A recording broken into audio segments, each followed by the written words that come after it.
Good evening, students. Welcome to my YouTube channel. This is the third session or third lecture of Force and Laws of Motion chapter.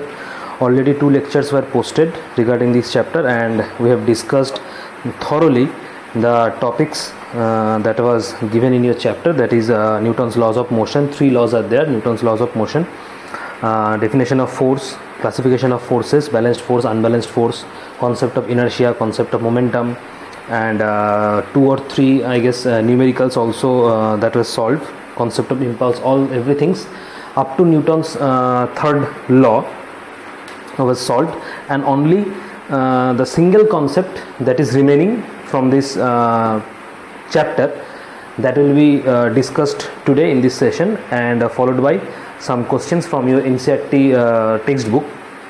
So the concept is only the remaining concept that will be discussed, that is law of conservation of momentum. Law of conservation of momentum. Law of conservation of momentum. What is this law? Now momentum, we know that is momentum means mass into velocity. That means the product of mass and velocity, that is momentum. It was represented by P, mass is represented by M, and velocity is V. So P equals to mv, that is the momentum. It was discussed already in lecture 1 or lecture 2, I guess, but this was discussed already in previous lectures. So that was momentum. Now law of conservation of momentum, this concept came from Newton's third law. This concept, law of conservation of momentum, this concept came from Newton's third law. Clear? And what was Newton's third law? It's Newton's third law states that whenever one object exerts a force on another object, the second object also exerts an equal and opposite force on the first object. That was the Newton's third law, and based on Newton's third law, this concept, law of conservation of momentum, established. Clear? Now this law, according to this law, it states that the total momentum of a system of objects, remain conserved before and after the interaction or collision, provided that there is no external unbalanced force acting on them. That means if two objects collide with each other, or if two objects interact with each other, that means before collision or before interaction, the momentum, and after collision or interaction, the momentum will be same. That means collision before momentum and collision after momentum will be the same. The momentum will not change. That means the momentum will conserve. That is the law of conservation of momentum. Before collision and after collision, the momentum will be same. The momentum will not change at all. The momentum will be conserved. That is the statement given by law of conservation of momentum. So just write, according to this law, according to this law, the total momentum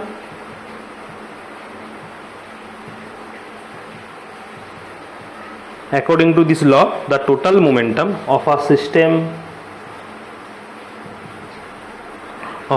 of objects, the total momentum of a system of objects remains conserved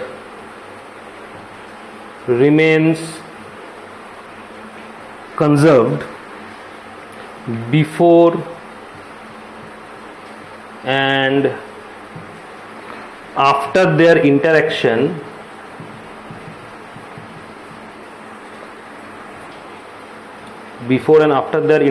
or you can say collision, after their interaction or collision, provided that there is no external force, more precisely external unbalanced force acting on them. That is the statement. If no external unbalanced force is acting on them, then before collision and after collision the total momentum of a system of bodies will be same, that is the total momentum of the system of bodies will be unchanged or conserved. That is the statement of law of conservation of momentum. Now consider there is two body, clear. This is suppose the mass of the, suppose this is the body A and this is body B. The mass of this body is ma and the mass of this body is mb, and the body ma, it is moving with a velocity ua, clear. Suppose consider two bodies are there, body A and body B.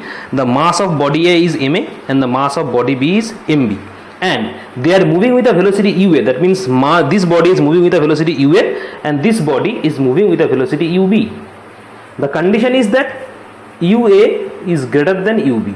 That means the velocity of mass A, that means A body, the velocity of A body ua and velocity of B body ub, here velocity of ua is greater than ub, and this is the condition before collision. The two bodies are moving, in the same direction.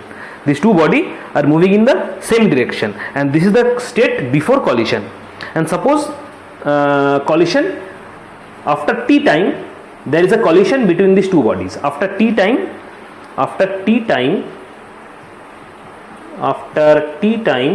there is a collision between these two bodies. That means the state of now becomes this: the two bodies will collide with each other, clear. When the two bodies will collide with each other, the force, the A body will give force to B and the B will also give force to A. That means they will exchange the forces. Body A will exert force on B and body B in return also exert force on A. That means there is an exchange of force between these two bodies when the two bodies will collide with each other. That means the force given by A, on B, it is represented as FBA. F means force, FBA, that means FBA is the force given by A on B, that is FBA, and it is acted towards B, while in return B will also give same amount of force on A. So let it be represented by FAB and it will act in opposite direction, clear. Now if this is called action, if FBA, that means force given by A on B, if it is termed as action, then the opposite force FAB will be its reaction. So there is an exchange of force between A and B when the two bodies will collide with each other. So this is the state A before collision, this is the colliding state when the two bodies will collide.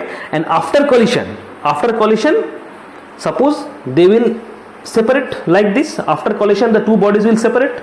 That means this was the A body and this was the B body.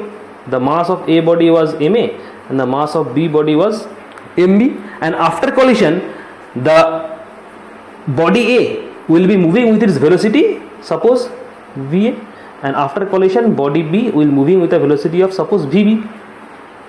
This is the state after collision. This is the state after collision, clear. So initially the two bodies were there, or body A and body B, and body A having mass ma, body B having mass mb. Body A is moving with a velocity ua and body B is moving with a velocity ub. Only condition is that ua is greater than ab. That means velocity of body A will be greater than the velocity of body B, and the body will then collide with each other when moving in a same direction. So if they collide with each other, there is an exchange of force between A and B, and the force is termed as action and reaction, and they will act in opposite direction to each other. And this condition is the after collision. So after collision they will separate, the two bodies will separate and they move with again their respected velocities. So body A having mass ma is moving with the velocity now va, and body B having mass mb is moving with now velocity vb, clear. Now the law states that the initial momentum, that is before collision and after collision, the momentum will be conserved. That means the momentum will be same, the momentum will not change. So we have to calculate the momentum before collision and after collision. So before collision the total momentum, total initial momentum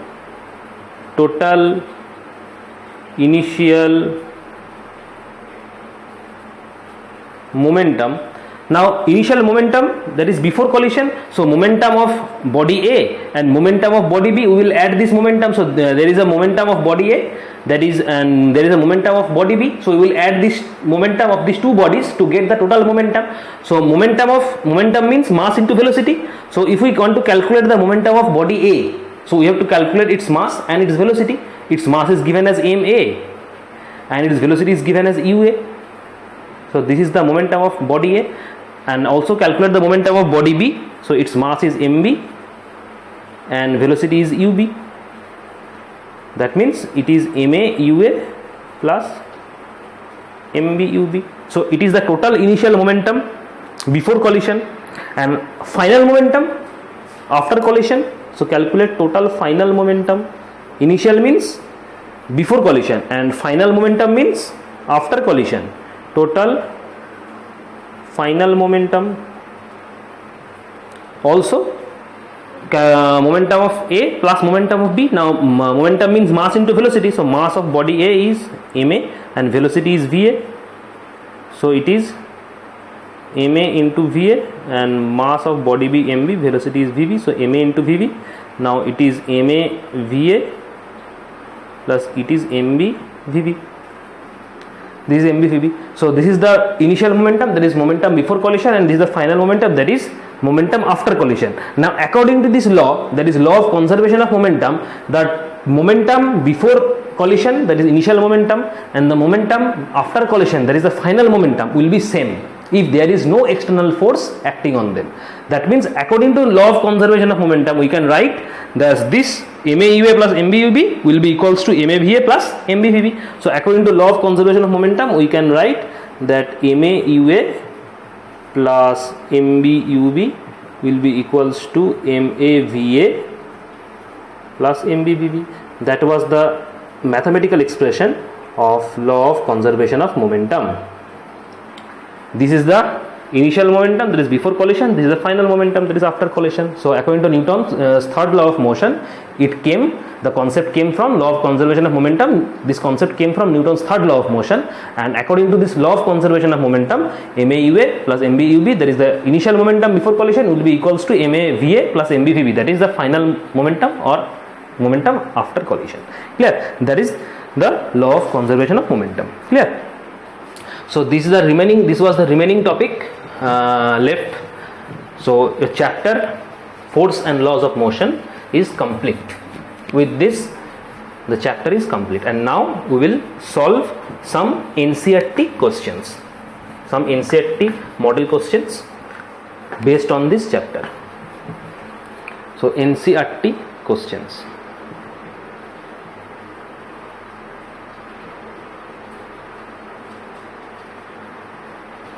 NCERT questions. So first question number 1. First question is that which of the following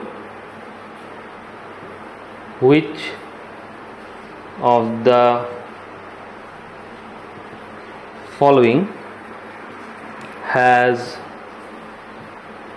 more inertia? These questions are combined from your NCERT textbook and also from in-text questions. In-text question, NCERT and in-text question. Clear? So which of the following has more inertia? Number 1, a rubber ball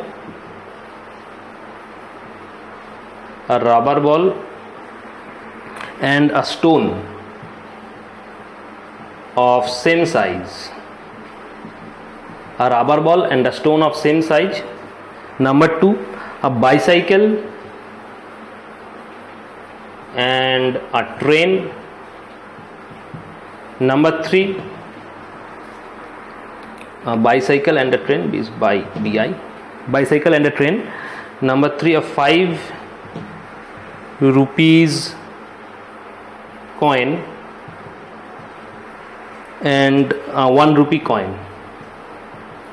1 rupee coin. Which of these having the more inertia? Now we have discussed that the relation between mass and inertia. We have discussed the relation between mass and inertia. The relation is, if I is the inertia and m is the mass of body, inertia is directly proportional to the mass of the body. That was the concept discussed in inertia topic, that is, inertia is directly proportional to the mass of body. Clear? Now higher the mass, higher will be the inertia, lower the mass, lower will be the inertia. Now in case of question 1, just a rubber ball and a stone of same size. Now rubber ball has less mass and stone of same size. That means the size of rubber ball and size of stone will be same size. But as it is a rubber and it is a stone, so it is clearly concept that stone will have a greater mass than rubber ball. So if stone has a greater mass, it will have more inertia. That means stone will have more inertia.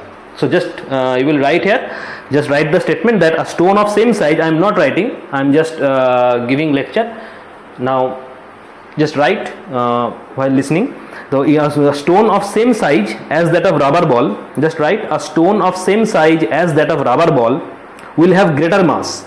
A stone of same size as that of rubber ball will have greater mass. So the stone will have more inertia. So the stone will have more inertia. Higher the mass, higher will be the inertia, lower the mass and lower will be the inertia. The stone has higher mass, so it will have higher inertia.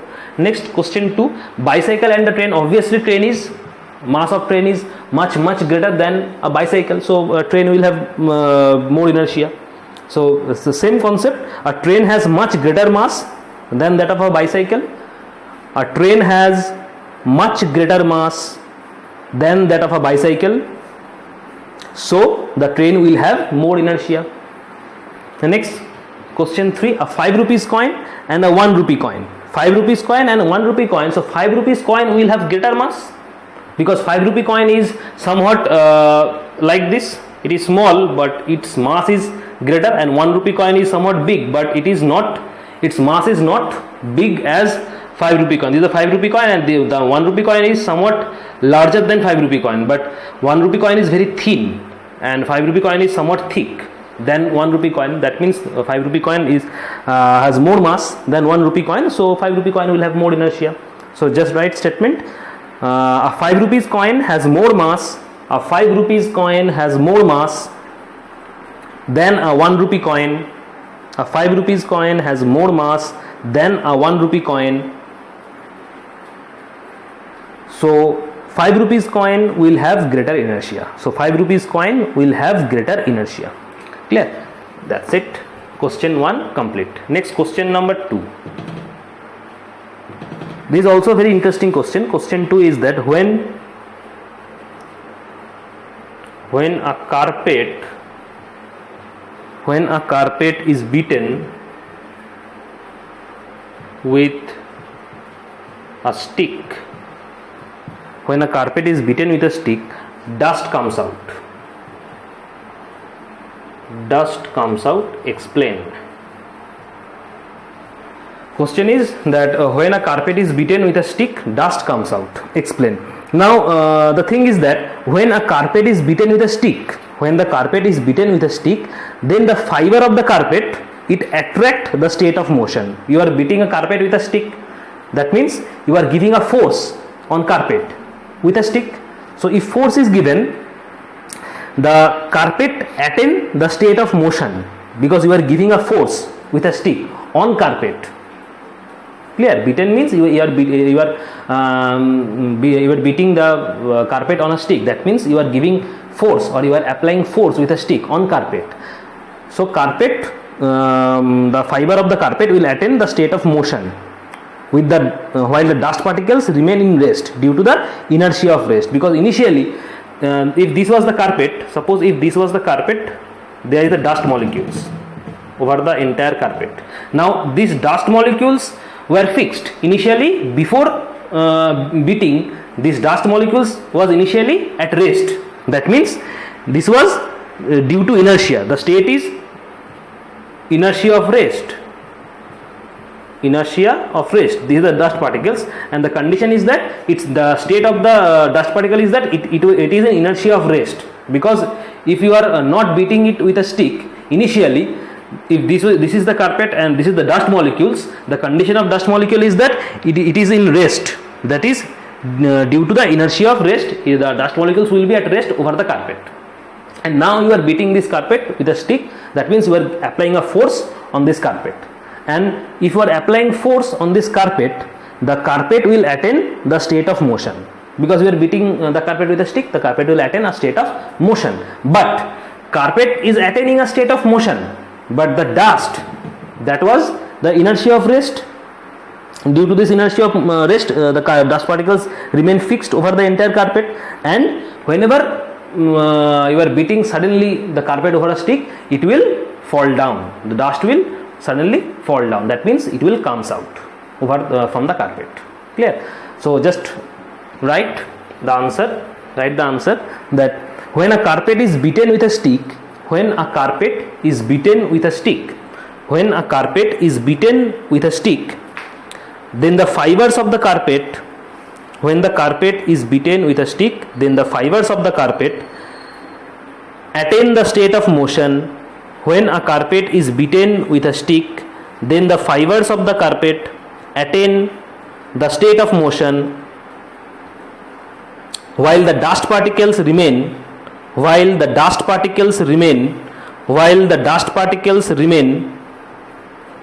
in rest, due to inertia of rest,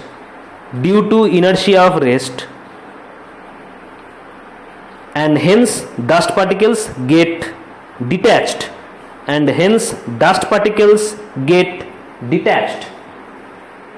that is the answer. Clear? Next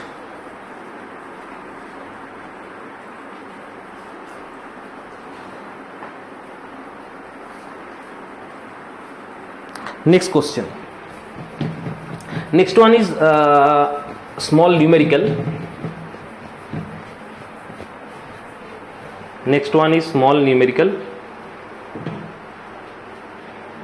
Question.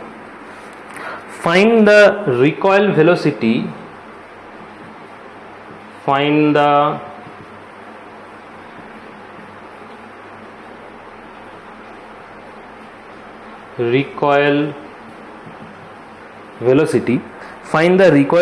of a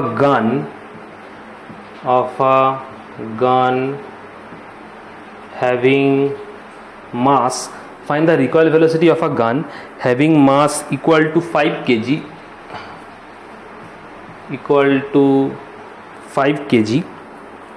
if a bullet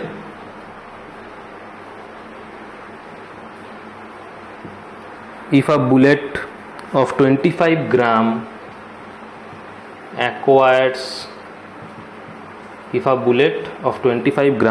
acquires the velocity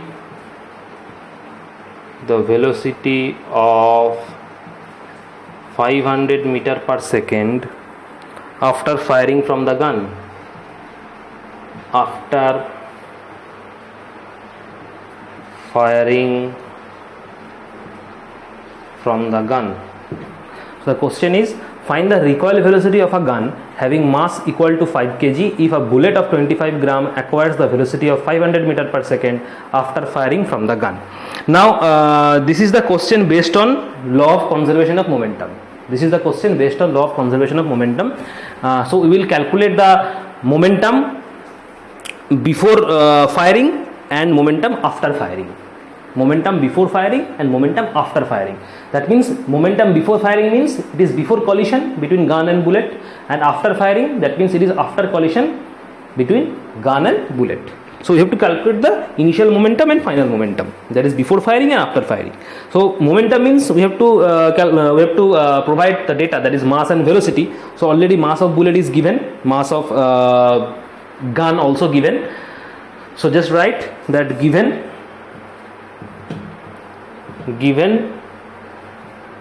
mass of bullet given is 25 gram. So convert this into kg, so divide it by 1000, that means it will be 0.025 kg. So velocity of bullet before firing will be 0, because if the bullet is not fired, the bullet was fixed, that means its velocity will be 0, because if bullet is not fired, that means before firing the velocity of the bullet will be 0, because if it is not fired, how can a bullet move? That means before firing velocity of bullet will be 0. That means velocity on bullet, velocity of bullet before firing, velocity of bullet before firing, let it is represented by UB, it will be 0. Velocity of bullet before firing, B for bullet, and mass of bullet, suppose it is MB, B for bullet, M for mass. Clear? Now velocity of bullet after firing, it is given that 500 meter per second. This is the velocity after firing. So velocity of bullet after firing, velocity of bullet after firing, suppose it is represented by VB, it will be 500 meter per second. Velocity of bullet after firing, VB will be 500 meter per second. Now mass of gun is also given, that is 5 kg. So mass of gun suppose is represented by mg, it is given as 5 kg, and velocity of gun it is not given. We have to find out the velocity of the gun. The question is that find the recoil velocity of the gun. Recoil velocity means the final velocity of the gun. We have to calculate the final velocity of gun after firing. So let velocity of gun after firing, velocity of gun after firing, let the velocity of gun after firing be Vg meter per second. Now we will apply law of conservation of momentum. According to law of conservation of momentum, before firing momentum and after firing the momentum will be same. That is the law of conservation of momentum. That means before firing the momentum will be momentum of bullet plus momentum of gun. Now momentum of bullet means mass of bullet into mass of bullet into initial velocity of the bullet. So mass of bullet means mb, mass of bullet is mb, initial velocity of the bullet will be ub. So mass into velocity will be the momentum of bullet plus momentum of gun. Momentum of gun means mass of the gun, so mass of the gun is mg and velocity of the gun will be ug. So mg ug, this is the momentum of gun. So momentum of gun plus momentum of bullet will be the total initial momentum before firing. Clear? Next it will be equals to momentum after firing. So momentum of bullet after firing will be mass of bullet, that is mb, plus velocity of bullet after firing, velocity of bullet that is after firing, that is vv. So mb vv plus mass of gun, that is mg, mass velocity of gun, that is vg. So mb vv plus mg vg, that is the total final momentum. That means after firing the momentum. So according to law of conservation of momentum, both will be equal. Before firing momentum and after firing momentum will be same. Now put these values. So given mb given as 0.025, ub is 0 plus mg, mass of gun, it is 5 kg given. ug means given velocity of the initial velocity of the gun, that is ug. Initial velocity of the gun will be 0 because the gun if gun is not fired, that will be 0. So ug will be 0. Ug is the velocity of the gun, initial velocity of the gun, that means before firing. So before firing velocity will be 0. So just write here velocity of gun before firing, that is ug will be 0, because if gun is not fired, velocity of gun and velocity of bullet will both will be 0. So ug is 0. Next mb, mass of the bullet 0.025 into vb, that is velocity of bullet after firing, that is 500 given plus mg mass of the gun, mass of the given 5 kg into vg. Vg is the velocity of the gun, that is the question. We have to calculate vg. So we have just put the values. Now calculate. So 0.25 into 0, that is 0, because if 0 is multiplied, that means 0. 5 into 0, that is also 0. So 0 plus 0, it is 0.25. 0.025 means 25 by 1000 into 500 plus 5 vg. So 0 will be equals to, reduce the zeros, so 125 by 10 plus 5 vg. Now calculate here. Now 125 by 10 means 12.5. 12.5 plus 5 vg, that is 0, or 5 vg equals to 0 minus 12.5, or 5 vg equals to minus 12.5, or vg equals to 12.5 by 5. If you reduce 2.5, that means it will be minus 0.5 meter per second. So your answer will be minus 2.5 meter per second. Clear? My answer will be minus 2.5 meter per second. So the velocity, recoil velocity of the gun will be minus 2.5 meter per second. Here the minus sign represents, that the gun moves in the opposite direction of the bullet. Minus sign represents that the gun moves the opposite side, opposite direction to that of the bullet. That's why this minus sign is here. Clear? So minus 2.5 meter per second is the answer. Next.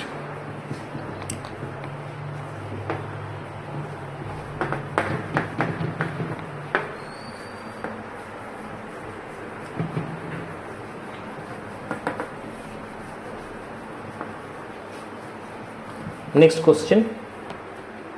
So that is the interesting numerical based on law of conservation of momentum.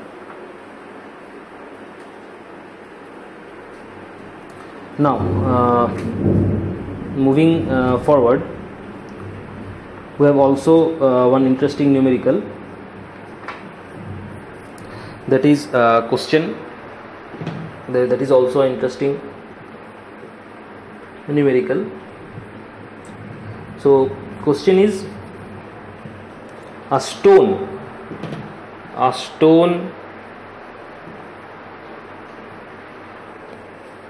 of size 1 kg, a stone of size 1 kg is thrown with a velocity, a stone of size 1 kg is thrown with a velocity of 20 meter per second across the frozen surface,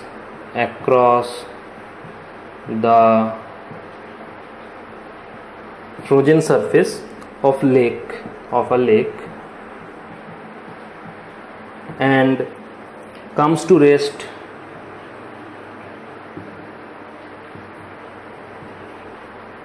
after traveling a distance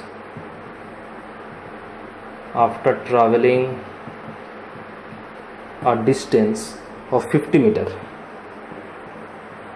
Your question is, what is the force of friction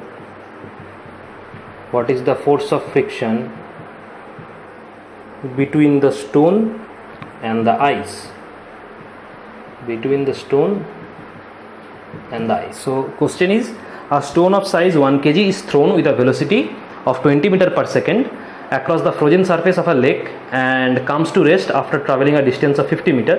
What is the force of friction between the stone and the size? Clear? So here mass of the stone is given 1 kg, its initial velocity u is given, that is 20 meter per second.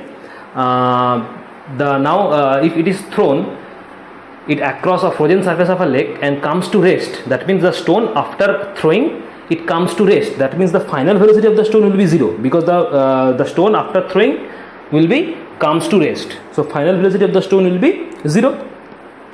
Clear? And the distance covered by the stone is 50 meter. So distance, we represent the distance as s, so s is 50 meter. So just write what we have in the question. So given is that the mass of stone m is 1 kg. Initial velocity u, it is given 20 meter per second. Clear? Final velocity of stone v will be 0 because it comes to rest after throwing. So final result will be 0, and distance covered, it is 50 meter. So distance covered S will be equals to 50 meter. Now we have to calculate the force of attraction between the stone and the ice. We have to calculate the force of attraction. Force means F. Now what is the how can we calculate F? F means mass into acceleration. So if we know the acceleration, we can easily calculate the force, because mass of the stone already given 1 kg. So we have to calculate the acceleration. If we can calculate acceleration, we will put this value in place acceleration, and in mass is given, so we can calculate force. Now acceleration, we have to establish the acceleration. Now there is a equation. You all know the equation. The equation is v square equals to u square plus 2as. This is the equation of motion. V square equals to u square plus 2as. It came from Newton's third law. This equation came from Newton's third law. So just write, according to Newton's third law of motion,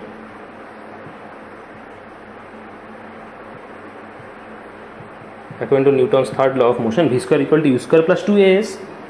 Now where v is the final velocity, u is the initial velocity, a is the acceleration, s is the distance. Now final velocity v is 0, so that is 0 square. Initial velocity u is given 20 square plus 2a, we do not know the value of a is given is 50. Now calculate 0 square means 0, 20 square means 400, 2 into 50, that is 100a. That means 100a equals to minus 400. That means a will be equals to 4. Therefore a will be equals to minus 4 meter per second square. So acceleration a will be minus 4 per meter square. Here minus sign indicates that there is a retardation in the moment of stone, because the stone after throwing, it comes to rest. That means the final velocity will be 0, and the initial velocity of the stone given as 20 meter per second. That means velocity decreases. That means acceleration will also decrease. That means there is a retardation. If acceleration decreases, there is a retardation. Retardation means negative acceleration. That's why this minus sign appears. So we have a minus 4 meter per second square. Now put this in equation. So we can calculate the F, that is the friction force. F is the friction force, because we have to calculate the force of friction. So as friction is one type of force, so force we have m equals m into a, that is the equation of force. So just write here, that is therefore force of friction F equals to mass into acceleration. Mass of stone given as 1 kg, and acceleration, this is minus 4. So your answer is minus 4, and unit will be Newton, because unit of force is Newton. So friction force will be minus 4 Newton. That is the answer. Clear? So that's all. This type of questions can be asked in your exam. So prepare well and study each of the topic very meticulously, so that you can answer all the questions. Clear? So that's the end of this session, and with this the chapter is complete. Clear? Thank you. See you in the next session. Have a good day.